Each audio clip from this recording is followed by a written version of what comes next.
귀한 찬양 감사합니다. 이 시간 함께 나누실 말씀 창세기 31장 43절에서 49절까지 말씀입니다. 구약성경 창세기 31장 43절에서 49절까지 말씀입니다.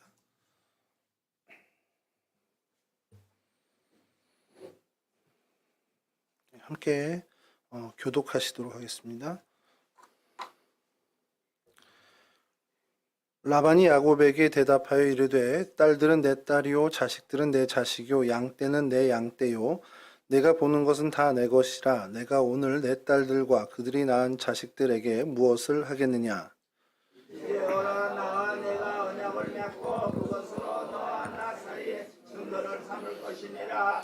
이에 야곱이 돌을 가져다가 기둥으로 세우고 또 그 형제들에게 돌을 놓으라 하니 그들이 돌을 가져다가 무더기를 이루매 우리가 거기 무더기 곁에서 먹고 라반은 그것을 여갈사 하두다라고 불렀고 야곱은 그것을 갈르엣이라 불렀으니 라반의 말에 오늘 이 무더기가 너와 나 사이에 증거가 된다 하였으므로 그 이름을 갈레시라 불렀으며 함께 하시죠.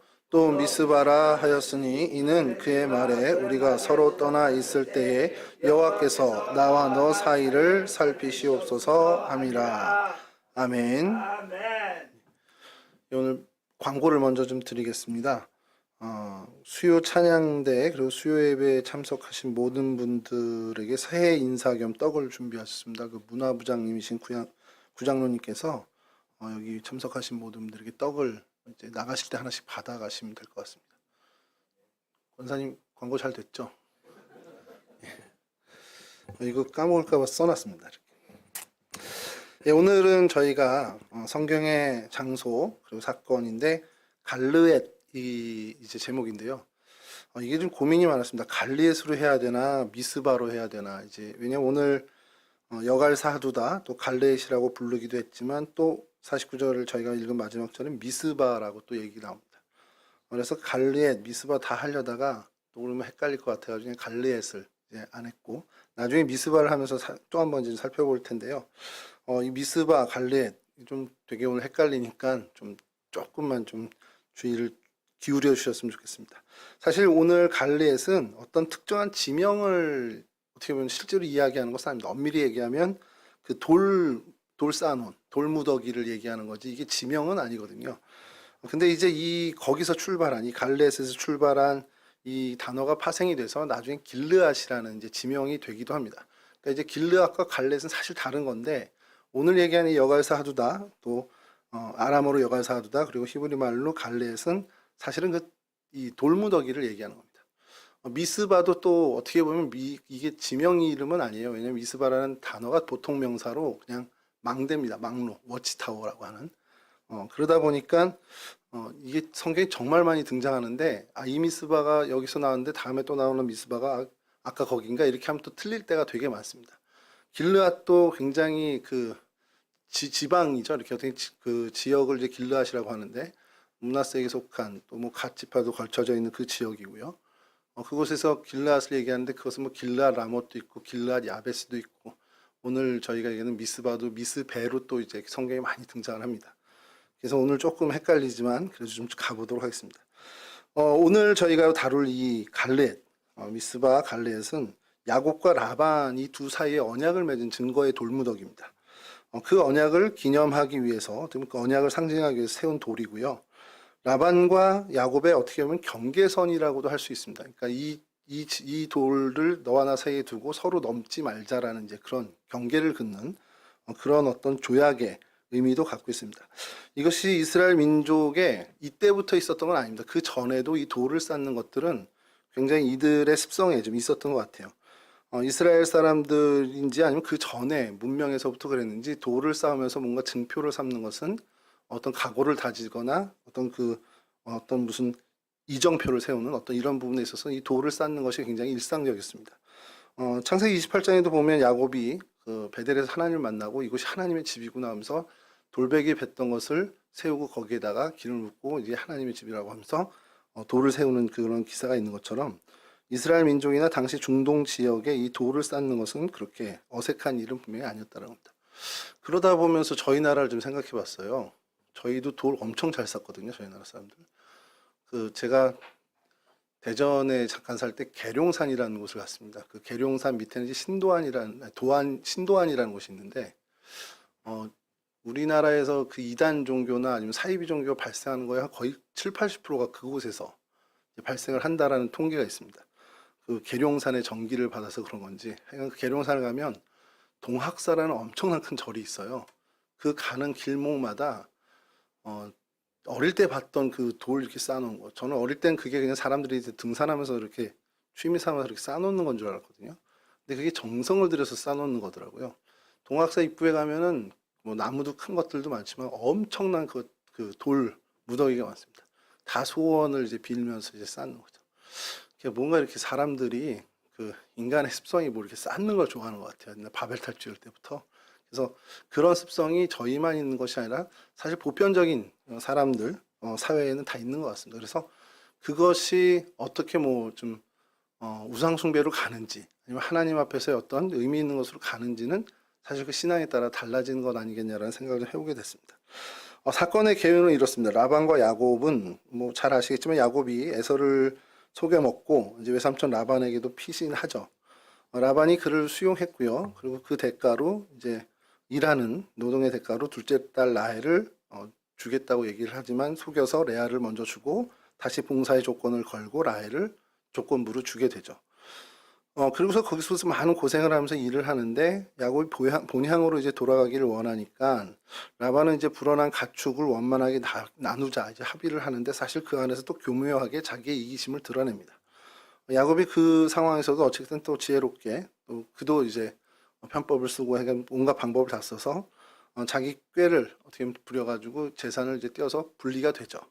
그리고 야반도주하듯이 이제 떠나게 됩니다. 그리고 사흘길을 쫓아와서 라반이 드라빔을 훔쳐갔다. 이제 가신이죠. 그 집안의 가신. 우리말로 하면 뭐 성주신 정도가 되는데 그걸 훔쳐갔다라는 것을 이제 빌미로 해서 쫓아오게 됩니다.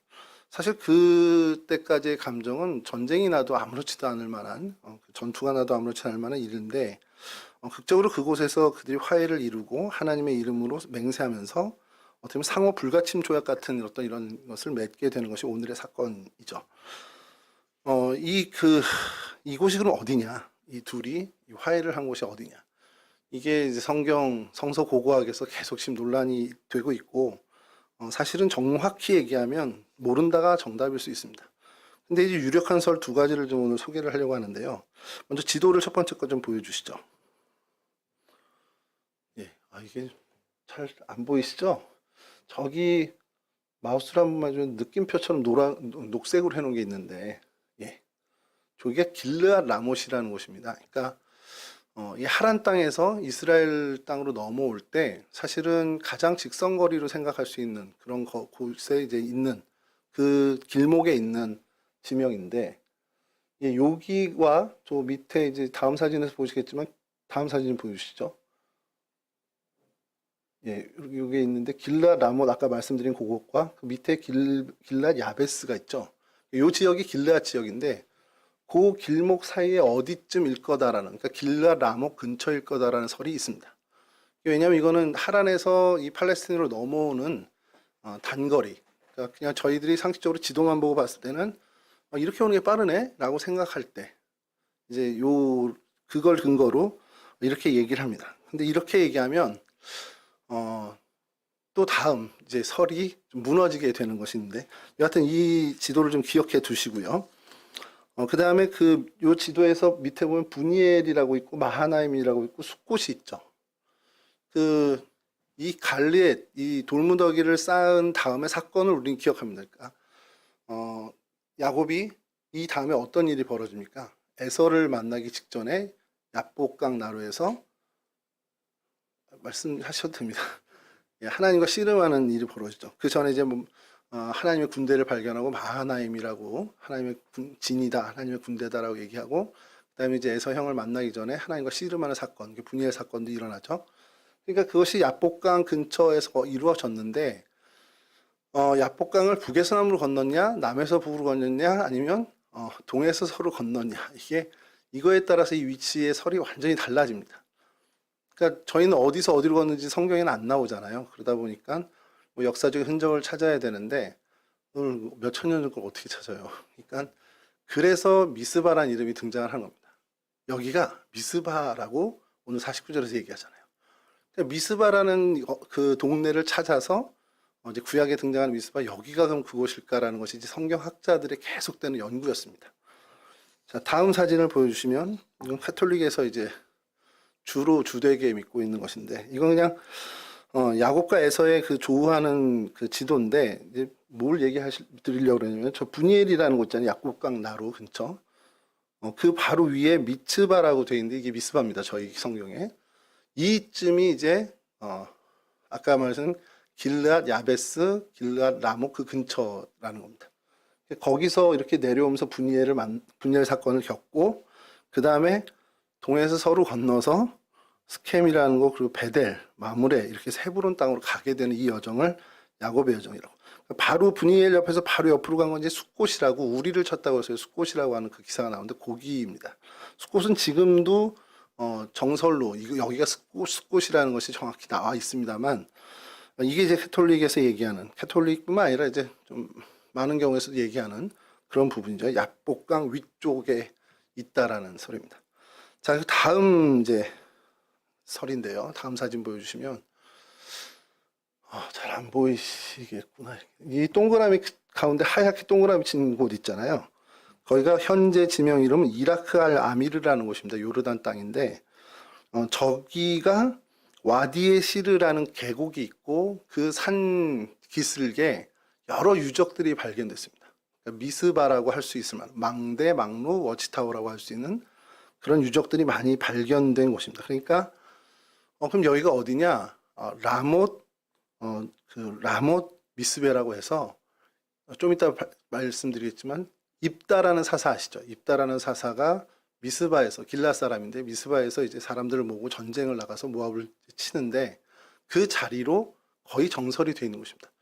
그러니까 입다의 그 미스바하고 이 갈리앗과 같은 지명일 거라는 설이 이제 있는 겁니다. 그래서 이곳을 야곱이 그 라반과 증거의 무더기 갈리앗 거기다라고 이제 하나의 이제 설이 또 이제 등장을 한 거죠. 근데 여러분 아까 말씀드렸지만 하란에서 이렇게 올 때 야복강을 건너고 이렇게 되면은 아까 거기가 더 자연스러운 것 같잖아요. 저희 지도상으로는. 근데 이 설을 근거하는 사람들은 뭐냐면 여러분 저희가 이제 한강을 건너는 방법이 여러 개 있죠. 어디가 가깝고 멀고를 떠나서 용이한 그런 어떤 상황에 따라서 이렇게 건너는 게 편할 때 있고 저렇게 건너는 게 편할 때가 있습니다. 용두동교회에서 이제 사역을 할 때 용두동교회의 그 수양관이 가평에 있어요. 그러니까 청평, 정확히 청평의 혈리라는 곳에 있는데 덕혈리 이제 거기서 차로 이제 다시 이 동네로 오려고 하면 그냥 경춘가도를 타고서 쭉 하면 한강을 건널 일이 없습니다. 이렇게 쭉 오게 되면요. 근데 한강을 두 번 건너면 좀 빠르게 올 수가 있습니다. 거기서 건너서 덕수에서 건너서 하남시를 쭉 가다가 천호에서 다시 건너서 천호대로를 타면 훨씬 더 빨라요.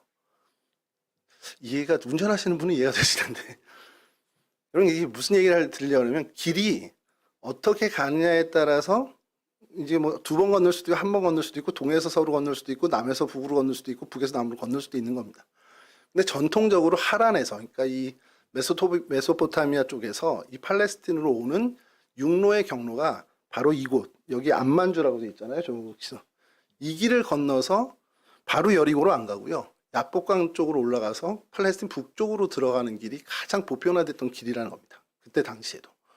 그러니까 그거를 이제 근거로 이쪽에서 그러면 라반에게 잡혀서 이제 그 일이 있고 그 다음에 그가 원래 이제 갔던 그 무역로 비슷하게 이제 사람들이 많이 소통하는 길인 약간은 이제 북서쪽으로 가는 야복강을 건너서 그쪽에서 이제 마하나임 사건과 야복강 사건을 그 분이엘 사건을 경험하게 된 것이다라는 설이 있습니다. 그렇게 되면 편해요.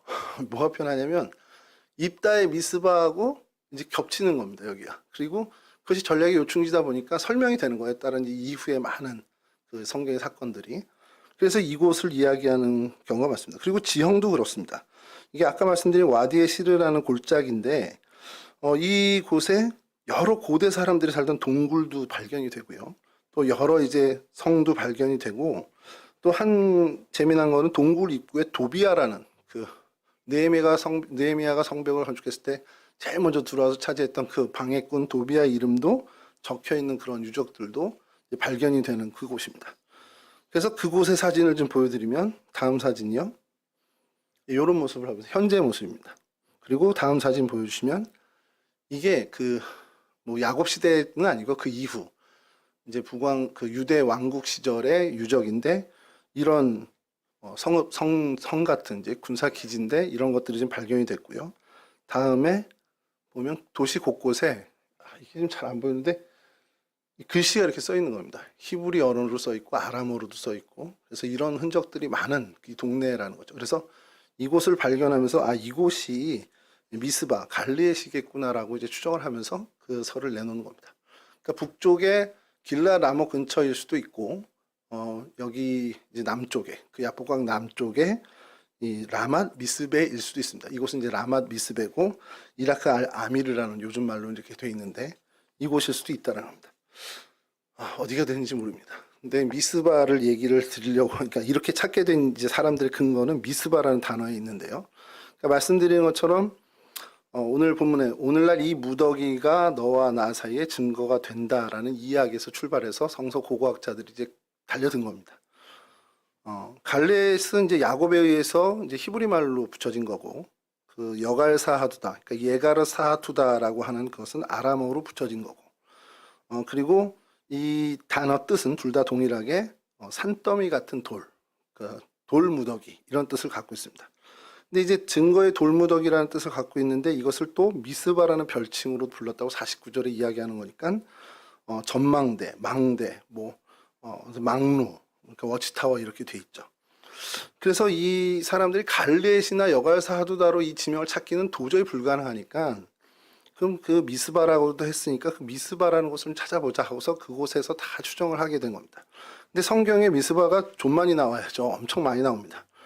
성경상에는 갈릴리 북부 미스바 골짜기 전체를 얘기하기도 하고요. 또 말씀드린 길르앗 지역을 얘기하기도 하고 유다 지역에도 이 미스바가 있고요. 모압에도 미스바가 있습니다. 다윗이 그 부모님을 이제 맡긴 그리고 베냐민 지파의 영토 안에 있는 사무엘의 그 미스바 대각성 운동이 있었던 그곳도 있죠. 사사 입다의 고향이 길르밧 미스바 그리고 사무엘의 미스바 대각성 집회를 한 그 미스바는 베냐민 미스바입니다. 이것이 두 개가 가장 사실 유명한 미스바인데 그래서 오늘 갈렛을 살펴보면서 이 미스바를 한 번 더 언급해야 될 것 같습니다. 그래서 성경 속에 미스바가 어디에 등장하는지 그리고 그것 중에 어디가 갈렛에 가까운지 이제 사람들이 이제 성경학자들이 찾았던 그것들을 저희가 따라가면서 거기에 있었던 오늘 본문의 사건도 좀 살펴보려고 하는데요. 그래서 미스바가 왜 이렇게 많을까 고민을 했거든요. 그러면서 이제 지난주부터 미스바가 왜 이렇게 많죠? 성경에서 다 뭐 찾아보면서 하는데 가만히 보니까 저희 나라도 비슷한 상황이 하나 있더라고요. 제가 어릴 때 초등학교를 중화국민학교를 처음 입학을 했습니다. 그게 상봉동에 있는 거예요. 그 여기 중랑구 상봉동인데 그때는 동대문구였고요. 거기 뒤에 산 이름이 봉화산이었습니다. 지금도 봉화산이고 역 이름도 봉화산입니다. 봉화산이 어디 여기만 있을까요? 서울에만? 찾아봤습니다. 당진에도 있고요. 논산에도 있고 서산에도 있고 보령에도 있고 홍성에도 있고 공주에도 있고 서천에도 있습니다. 이게 충남에만 있는 게 이렇습니다. 그리고 강원도에도 7곳이 더 있고요. 경북에도 11곳이 있습니다. 다음 지도를 이렇게 찾아보면 다 나오거든요. 왜 다 봉화산일까? 봉수대가 있으면 다 봉화산이었어요. 그러니까 이 이스라엘 지역도 이 막내 전망대가 있으면 그냥 미스바라고 부른 겁니다. 그 언덕을 미스바라고. 그러니까 봉수대가 있는 산을 다 봉화산이라고 불렀던 것처럼 이 이스라엘 지역도 그와 비슷했다라는 겁니다. 그러다 보니까 성경에도 미스바가 많이 나오는데 그것을 구분하기 위해서 후대의 성경을 기록하는 사람들이 조금씩 다른 어떻게 앞에 하나를 뭐 붙인다거나 뭐 이렇게 변형을 하기도 했는데 그래도 혼돈이 오는 건 마찬가지죠. 성경 속에 나타나는 미스바를 좀 살펴보면요. 오늘 본문에 등장하는 이곳이 뭐 길르앗 라못 인근이라고도 할 수 있고 또 설에 의하면 길르앗 지방의 한 곳이다. 아니면 입다의 미스바, 그 라만 미스베로 보는 경우도 있다라는 것. 이런 곳이 한 곳이 있는데 이 요단 동편이 길르앗에 있는 이 길르앗 지방에 있는 이 미스바. 어쨌든 오늘 이 미스바가 야곱의 미스바든 그것이 입다의 미스바와 함께하든 이것은 이제 길르앗 지방에 있는 거죠. 그래서 그런 의미에서 등장하는 미스바는 사사기 입다의 사건에 제일 먼저 등장합니다. 사사기 11장 11절인데요. 좀 읽어드리겠습니다. 이에 입다가 길르앗 장로들과 함께 가니 백성이 그들 자신들의 머리와 장관을 삼은지라. 입다가 미스바에서 자기의 말을 다 여호와 앞에 아뢰니라. 여기가 라맛 미스베라는 곳입니다. 성경학자들의 연구에 의하면 라맛 미스베라고 해서 미스바의 이제 약간은 변형 형태의 미스베로 하고 있죠. 그리고 이곳을 아까 말씀드린 것처럼 야곱의 이 갈르엣 미스바라고 하는 것과 동일한 지역으로 보는 견해가 있다라는 거죠. 그리고 또 등장하는 것이 영토 분배 시 유다에게 주어진 미스바라는 것이 여호수아 15장에도 나오는데 거기도 미스베라고도 부릅니다. 근데 여기는 위치가 정확히 나온 것이 하나도 없습니다. 그래서 이것은 성경학자들이 아직은 어디다라고 이야기하는 그런 주장하는 바가 없고요. 갈릴리 북방 헤르몬산 인근에 미스바가 또 있습니다. 여호수아 11장 3절인데요. 동쪽과 서쪽의 가나안 족속과 아모리 족속과 헷 족속과 브리스 족속과 산지의 여부수 족속과 미스바 땅 헤르몬산 아래 휘위 족속에게 사람을 보내매. 휘위 족속이 거하던 미스바 땅이 있습니다. 그리고 이 지역 거민들은 여호수아가 이제 정복 전쟁을 할 때 여호수아를 대적하기 위해서 하소랑 야빈이 이끄는 가나안 북방 연합군에 합류를 한 사람들로 이제 기록이 됩니다. 또 이제 아까 말씀드린 다윗이 도피 시절에 모압 왕에게 부모를 의탁하기 위해서 찾은 모압의 미스바가 있습니다. 다윗이 왜 모압으로 갔냐 이제 그거를 궁금해하던 차에 주석에 재미난 것이 하나 있는 게 다윗의 이제 외할머니가 이제 루시다 보니까 어떤 뭐 그런 인맥이 좀 있지 않았겠냐 이제 그런 얘기들 하더라고요. 그래서 이 모압에도 이 미스베가 있었습니다. 사무엘상 22장 3절인데요. 다윗이 거기서 모압 미스베로 가서 모압 왕에게 이르되 하나님이 나를 위하여 어떻게 하실지 내가 알기까지 나의 부모가 나와서 당신들과 함께 있게 하기를 청하나이다 하고 여기도 사실은 위치가 정확히 분명하지 않은 그런 곳 중에 하나입니다. 그리고 이제 좀 중요한 미스바가 하나 나오는데요. 여호수아 18장 25절에서 26절에 있는 것과 동일한 요거는 좀 읽어드리면 기브온과 라마와 브레롯과 미스베와 그비라와 모사와 이렇게 지명이 나오면서요. 예루살렘 북방 12km 지점에 위치한 곳을 이야기합니다. 이게 어디의 사건과 연결이 되냐면 사무엘상 7장 5절에 사무엘이 이르되 온 이스라엘은 미스바로 모이라 내가 너희를 위하여 여호와께 기도하리라 하매. 자, 여기가 이제 베냐민 지파에 속한 미스바입니다. 정확히 예루살렘 바로 북쪽에 있고요. 그래서 이 오늘날의 여기는 어디냐 그러면 테렌 나스베라고 이제 네비 사멀이라고 하는 지역인데 네비 사멀 그러면 이 사멀이 사무엘을 얘기하고요. 거기가 여러분 기억나실지 모르겠는데 저희가 기브온을 이야기할 때 지명 이야기 기브온을 이야기할 때 사무엘의 무덤이 있다고 해서 사진까지 보여드린 거기가 이쪽 그 유다 베냐민 예루살렘 근처의 미스바입니다. 여기는 후에 이제 아사 왕이 요새화하기도 했고요. 열왕기상 15장 22절에 있는데 이건 읽지 않아도 될 것 같고요. 유다가 이제 멸망한 다음에 바벨론에서 파견된 총독 그달랴라는 사람이 있었습니다. 그 사람이 여기 와서 여기를 수도로 삼았고 또 포로 귀환 후에 이곳을 바사 관리들이 예루살렘 성곽 재건 역사에 많은 도움을 이곳 관리들이 성전을 다시 수리하고 하는데 성곽 재건을 하는데 많은 도움을 주었다는 것이 느헤미야에도 기록되어 있습니다. 이렇게 미스바가 참 많아요. 그래서 이 미스바를 하나하나 이제 성경학자들이 찾아가다 보니까 일단 요단 서편은 빼자. 그리고 요단 동편에서 길르앗을 찾게 되고 그러다 보니까 입다의 그 미스바가 가장 유력하게 되고 그래서 그곳을 이야기하기도 하는데 그건 이제 경로를 얘기할 때 이제 그 유리한 거고 또 야복강을 기준으로 한다면 북에서 남쪽으로 건너지 않았겠냐라는 해서 길르앗 라못 쪽으로 이야기하는 경우도 있습니다. 그래서 두 가지 설이 있다라는 정도만 아시면 될 것 같고요. 여하튼 이것이 굉장히 중요한 것은 돌을 쌓았다. 그 돌을 쌓았다라는 것이 오늘 무슨 사건을 저희에게 교훈을 주느냐라는 것을 좀 살펴볼 필요가 있다는 겁니다. 갈레스로 다시 돌아와서요. 야곱과 그의 외삼촌이 증거로 쌓아놓은 이 돌무더기. 이것은 이 돌무더기는 결국은 이별을 상징하는 거잖아요. 이제 너와 나 헤어지는 겁니다. 이제 딱 우리 여기서 이제 다시 불가침하자. 서로 이제 접촉하지 말자 해서 헤어지는 결별이 있는 곳인데 사람과 사람이 헤어지는 거 그리고 또 그것도 이제 어떻게 보면 외숙질 간에, 그러니까 조카와 삼촌 간에 이제 헤어지는데 왜 이런 증거를 해놔야 되지? 그냥 잘 가세요 하고 인사하면 끝나는 거잖아요. 근데 왜 이 돌무더기를 굳이 그렇게 상징적으로 놔야 했는지, 그게 단순히 어떤 생활 문화일까라는 것을 저희가 좀 생각해 보면 성경은 분명히 이것을 저희들에게 기록으로 남겨준 이유, 거기서 찾을 교훈이 있다라는 것을 알려주는 거죠. 이 돌무더기를 저희가 보면서 저희 발견하는 사람들이 있습니다. 서로 속이는 사람을 저희는 이제 발견을 하게 되는데 바로 사기꾼 야곱, 사기꾼 라반을 보는 거죠. 우리가 갈레앗, 이 미스바라고 하는 이 갈레앗에서 발견하는 것은 서로 속고 속이는 사람들입니다. 야곱과 라반 사이에서 증거의 돌무더기가 필요했던 이유는 무엇보다도 이들은 서로를 속이는 사람들이기 때문에 그래요. 야곱은 어떤 사람이었습니까? 거의 아주 소년 시절부터 남 속이는 데는 최고의 길을 갔던 사람이죠. 팥죽 그릇으로 형 에서의 장자권을 가로챘죠. 몸에 털을 붙이고 눈이 어두운 아버지까지 속여서 장자의 축복을 받아낸 인물입니다. 그러니까 속이는 데 있어서는 도가 터도 튼 사람이죠. 그럼 그 외삼촌 라반은 어땠을까요? 그 당대의 최고의 어떤 속임수를 쓰고 사람을 속이는데 일가견이 있는 이 야곱을 속인 한 수 위의 사기꾼입니다. 말씀드렸던 것처럼 둘째 딸 라헬을 사랑하는 것을 보고 잘 이용하죠. 얼마나 잘 이용합니까? 7년을 무상으로 일을 시켜요.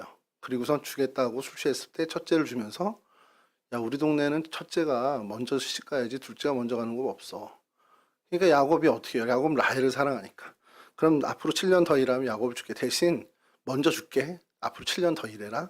그렇게 해서 야곱의 노동력을 아주 요즘 표현, 아이들의 표현대로 빨대를 꽂아가지고 축축 다 빨아먹은 거죠. 그러니까 이 속이는 데 있어서 일가견이 있는 사람을 한 번 더 속이는, 더 속일 수 있는 상위에 있는 어떻게 보면 그런 사람이 라반이었습니다. 이 레아와 라헬을 갖고만 속였습니까? 그 품삯을 10번이나 변역했다라는 표현을 야곱이 하소연할 때 하고요.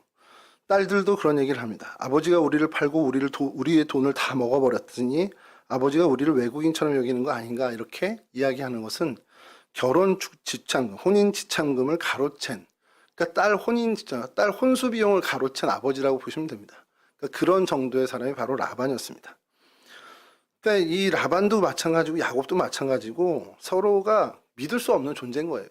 그러니까 야곱도 라반을 못 믿고 라반도 야곱을 못 믿지 않는, 심지어 라반의 딸들조차도 아버지인 라반을 믿지 못하는 그러한 관계의 사람들이 이 갈레에서 저희들이 발견하는 인생들입니다. 서로가 믿을 수 없는 존재임을 서로가 알고 있었고, 그러니까 서로가 서로의 살 길을 찾아서 어떻게 보면 무시하기도 하고 미워하기도 하고 증오하기도 하는 그런 관계 속에 있었죠. 그런 어떤 라반 밑에 거하는 야곱을 하나님이 긍휼히 여기셔서 축복해 주셨고, 그것을 그곳에서 분리해서 본향을 향해서 다시금 돌아가게끔 하나님이 인도하시는데, 이 욕심쟁이 라반은 그마저도 가져가는 것이 아까워서 고향으로 돌아가는 야곱을 급습하는 그런 일까지 벌려지는, 정말 관계로 치면 그냥 완전히 끝난 몰락한 관계라고 해도 지나치지 않을 정도의 그런 모습입니다. 그런 야곱과 라반이 모든 계산이 서로 이제 끝났다. 너랑 나랑 이제 서로 속고 속이는 것도 없고 그냥 우리 모두 다 끝난, 이제 정말 종지부를 찍자라고 하기 위해서 그 헤어짐의 장소에 돌무더기를 쌓았다는 것, 사실상 모든 계산이 끝났다라는 의미로 그 증거를 삼은 것이라는 것이죠. 그래서 그 증거의 돌무더기를 보면서 저희는 이 서로 속이는 자들, 꿰어진 관계의 사람들을 발견하게 되는 거죠. 근데 그것이 야곱과 라반의 모습만을 발견하는 게 아니고요. 인간 자체가 원래 그런 존재구나라는 어떻게 보면 보편적인 정말 부패한 인간 본성을 저희는 이 갈레앗, 이 증거의 돌무더기에서 발견하게 된다는 겁니다. 여러분 우리가 이들을 보면서 결국 우리는 보편적으로 인간에게 다 있는 그 부패상을 보게 되는데, 생각해 봐야 할 것이 있는데요. 이런 어떤 서로를 속이고 이용하고 어떻게 보면 그 사람의 앞에서 가식을 떨고 하는 그런 모습이 야곱과 라반에게만 있냐라고 우리가 질문을 해볼 필요가 있다는 거죠. 현대 생활 속에 사는 우리들은 어떤가? 여러분, 오늘 우리나라의 일상에서의 벌어지는 많은 일들을 보고 신문지상에서 또 인터넷에 올라오는 기사들을 보면서 라반이나 야곱보다 못한 사람들도 저희는 수없이 많이 봅니다. 근데 그렇게 그것까지도 없어요. 오늘 우리 주변에도 많이 있습니다. 어떤 거래들을 볼 때 세금이나 영수증 이 부분들이 아무 문제 의식 없이 그냥 탈루하고 서로 속이고 그냥 편법대로 가는 일들이 정말 비일비재하죠. 아무런 문제 의식 없이 그렇게 지나가는 일들입니다. 왜 그러냐? 현재를 살아가는 우리들 역시 이런 어떤 거짓의 풍토에 완전히 물들어져 있다라고 보면 된다는 거죠.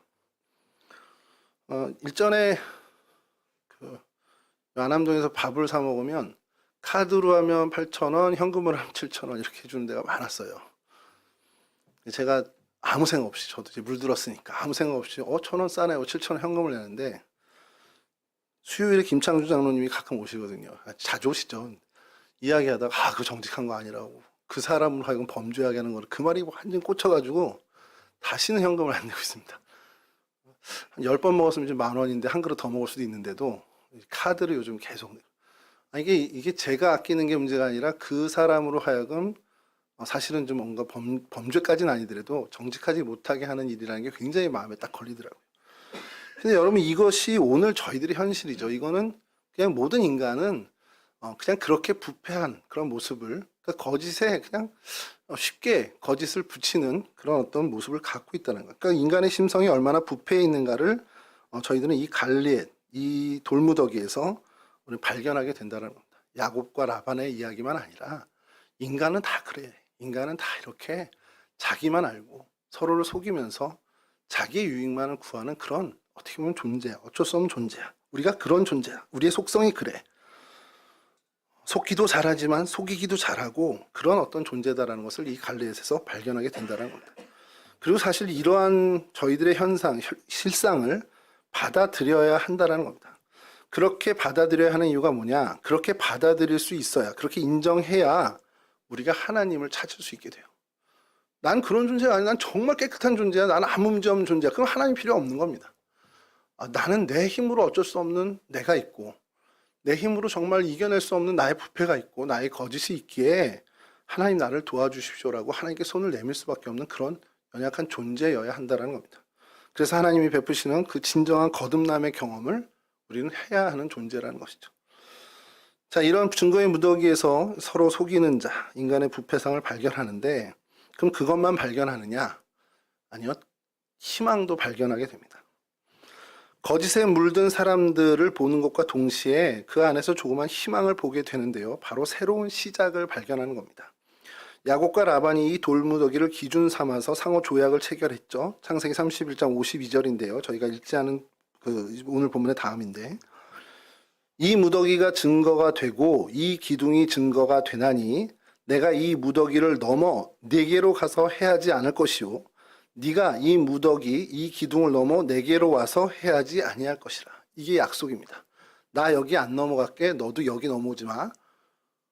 그리고 너 여기 넘어오지 마. 나도 너 안 넘어갈게. 이 얘기를 하는 거죠.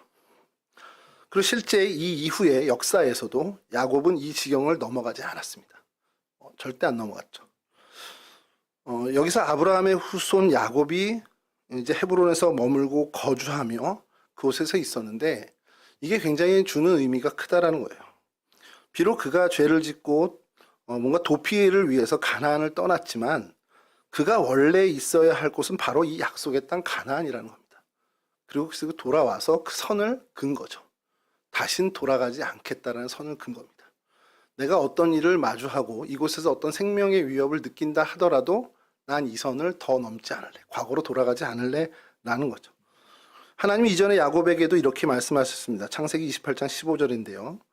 내가 너와 함께 있어 네가 어디로 가든지 너를 지키며 너를 이끌어 이 땅으로 돌아오게 할지라. 내가 내게 허락한 것을 다 이루기까지 너를 떠나지 아니하리라 하시니라.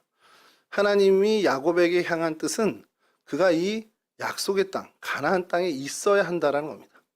그래서 그게 어떤 도피나 잘못된 선택을 통해서 그가 이 하나님이 있어야 한다는 자리를 떠나 있었지만, 비록 하나님이 어쨌든 그 은혜를 주셔서 다시금 돌아오게 하셨고, 야곱은 그것을 깨닫고 이 돌무더기, 이것을 경계로 선으로 삼아서 다시는 그곳으로 넘어가지 않았죠. 어쨌든 그가 있어야 할 곳은 바로 하나님 땅, 아버지의 집에 있어야 한다는 겁니다. 그는 그 이후에 절대 넘어가지 않아요. 에서의 위협, 에서의 생명의 위협이 있을 때도 넘어가지 않았습니다. 그러니까 다시 돌아가지 않는 그런 확실한 그런 어떤 경계를 삼게 된 거죠. 그렇게 신앙의 경계선을 지켜야 한다는 겁니다. 우리에게도 마찬가지죠. 이런 확고한 의식이 있어야 한다는 겁니다. 갈리의 이 돌무더기는 야곱의 이러한 의식을 어떻게 보면 그가 이런 확고한 의식을 갖고 있었다라는 것에 어떤 상징적인 의미를 부여하는 곳이 됩니다. 라반과 헤어짐으로 과거의 모든 것을 청산했죠. 그러니까 과거의 모든 문제는 깨끗하게 털어버린 겁니다. 털어버리고 이제 아브라함과 이삭의 혈통으로 살아가는 것, 그것에 더 주력하겠다는 겁니다. 그렇기 때문에 야곱에게 있어서 갈레앗은 그 증거의 장소. 어떻게 보면은 우리가 이제 신약 시대에 그리스도의 흔적을 가졌다라고 하는 것처럼 야곱에게도 이것은 과거를 털어버리고 이제 새로운 시작, 새로운 삶에 대한 어떤 증거가 되는 그러한 돌무더기, 그러한 사건이 되는 것이죠. 이 이후에 사실 그가 굉장히 큰 두려움이 대표적으로 두 번이 찾아오죠. 에서를 만나기 직전에 그 떨었던 모습, 형을 만나면 어떻게 해야 될지, 죽일지도 모른다는 그 생명의 위협이 있으면 본래 그의 본성처럼 한다면 다시 돌아가겠죠. 다시 하란 땅으로 도저히 형 못 만나겠다고 돌아가야 되는데 돌아가지 않았습니다. 이후에 딸 디나가 강간 사건이 있고 야곱의 아들들이 다 하몰 족속을 멸절시켰을 때 온 주위의 그 어떤 부족들이 야곱의 족속을 죽일 수도 있는 그런 위기에 처했을 때 하란으로 돌아간 것이 아니라 베델로 올라가는 그런 모습을 보여준 것이 바로 야곱이죠. 이 갈리의 사건이 그에게는 어떻게 보면 이런 의식을, 각오와 결단을 새롭게 하는 굉장히 중요한 계기가 됐다라는 겁니다. 그러니까 우리도 마찬가지예요. 우리도 살아가면서 이런 갈리앗 같은 맹세가 있어야 한다는 겁니다. 여러 가지 죄악의 길이 됐던 아니면 우리가 잘못 행했던 모든 그런 어떤 습관들이나 이런 것들을 확실하게 끊고 나 다시는 돌아보지도 않고 돌아가지도 않겠다라는 결단을 해야 한다는 것이죠. 죄의 모양은 정말 흉내도 안 내겠다라는 그 각오와 결단으로 선을 긋고 나는 이제 저기를 결코 쳐다도 안 볼 거야라는 그러한 결단을 우리 가운데 해야 된다는 것이죠. 이게 결코 양보할 수 없는 최후의 신앙의 어떤 저지선, 그것을 삼는 것이 필요하다는 것이죠. 야곱의 위대함은요, 그가 어떻게 보면은 성격적으로나 어떤 여러 부분으로 지탄을 받아야 마땅한 어떤 결함이 있고 부도덕함이 있는 죄인이었지만 돌아선 이후, 회개한 이후에는 결코 다시 돌아가지 않은 그 단호함이 그의 위대함이라는 것을 우리가 이야기하죠. 성도도 마찬가지입니다. 앞으로 이제까지 어떻게 살아왔느냐는 사실 중요한 게 아니고요. 앞으로 하나님과의 약속, 하나님 앞에서의 각오와 결단을 어떻게 해 나가는지에 따라서 우리는 판단을 받게 된다는 것이죠. 그리스도인은 하나님의 자녀이고 또 천국 시민입니다. 그리고 그러한 자세를 견지하고 있어야 하죠. 그래야만 우리가 지켜야 할 신앙의 경계선을 확실히 지킬 수 있게 된다는 사실입니다. 그래서 이 돌무더기를 보면서 야곱의 어떤 그 회개의 모습, 야곱의 새로운 결단의 모습을 보면서 우리 스스로도 좀 발견해야 된다. 나한테는 저런 경계가 있나?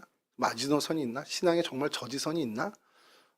나는 어디를 그 저지선을 삼고 거기까지 무너지지 말아야겠다라는 것이 있는지 한번 좀 새겨볼 필요가 있다는 것이죠. 마지막으로 갈렛에는 화해의 정신이 담겨 있다는 겁니다. 야곱은 라반과 영원한 결별을 했어요. 처음에 어떻게 보면 그 순간까지는 굉장히 원수, 어떻게 보면 정말 가서 죽여도 어떻게 보면 이해될 만한 그런 감정의 상태였습니다. 근데 갈렛, 그 돌무더기를 쌓는 그 과정에서 그들의 감정은 어쨌든 간에 좀 완화가 되고요. 그래서 최종적으로 원수 관계로 헤어진 것이 아니라는 것이죠. 라반과 조약을 체결한 야곱이 형제 모두를 불러다가 먹였다. 이것은 잔치를 벌였다라는 겁니다. 그러니까 그렇게 밤새도록 잔치를 벌였겠죠. 그리고 이튿날 뜨거운 입맞춤 후에 돌아섰습니다. 이게 우리가 예수를 믿고 세상과 우리가 결별해야 된다. 우리는 세상에 속한 사람이 아니다. 이런 얘기를 하면 오해하는 것이 세상적인 삶을 정리하니까 그들과 원수 맺고 정말 세상은 나의 적이야.